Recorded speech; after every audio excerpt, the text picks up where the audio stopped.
प्यारे बच्चों अस्सलाम वालेकुम। आपको याद होगा कि हम क्लास 4th इंग्लिश की lesson with a little bit of luck के क्वेश्चंस कर रहे हैं। पिछले वीडियो में भी हमने इसके क्वेश्चंस किए हैं, तो आज के वीडियो में भी हम इसके क्वेश्चंस करेंगे। और जो आज का क्वेश्चन है वो है tick and write the correct answer in the space provided. यहाँ पे जो नीचे क्वेश्चंस दिए गए हैं इनमें से हमें सही आंसर चुनना है और सही आंसर पे टिक लगानी है। उसके बाद यहाँ पे स्पेस जो दी गई है इस स्पेस में सही आंसर लिखना है। A pot, Joe found a gold coin, diamond bangle, pearl necklace on the roadside। प्यारे बच्चों, इस लेसन में भी हमने पढ़ा है कि जो जब सड़क के किनारे चल रहा था तो उसे फिर क्या मिला। उसे गोल्ड कॉइन मिला, डायमंड बैंगल या पेरल नेकलेस।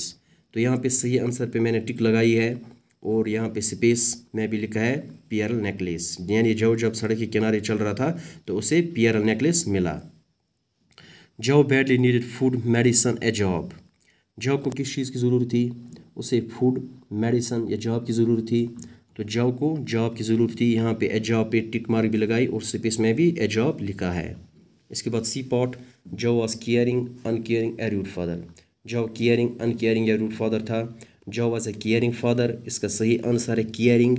वो अपने बच्चों का ख्याल रखने वाला, उसे अपने बच्चों की फ़िक्र थी। तो इसका जो आंसर है जो was a caring father. D part, जो was rewarded by offering money clothes a job. Job को किस चीज़ से नवाजा गया? पैसों से, कपड़ों से, या उसे नौकरी दी गई, यानी ए जॉब। इसका सही आंसर है job was rewarded by offering A job और यहाँ पे स्पेस में भी ए जॉब लिखा है।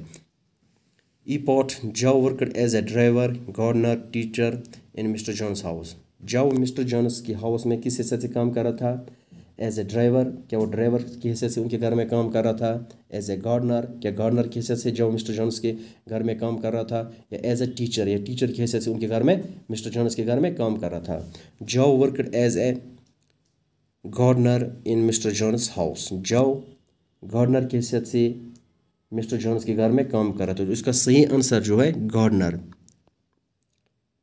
प्यारे बच्चों, अब इसके बाद एक और क्वेश्चन है, right the antonyms of the following. यहाँ पे जो यहाँ वर्ड्स मैंने लिखे हैं इनके एंटोनिम्स लिखने हैं, यानी अपोजिट वर्ड्स उनके लिखने हैं। तो ये आपके टेक्स्ट बुक पे दिए गए क्वेश्चंस हैं, उनको यहाँ पे मैंने इस कॉपी पे लिखा है। तो उनके एंटोनिम्स भी मैंने, यानी अपोजिट वर्ड्स भी मैंने यहाँ पे लिखे हैं।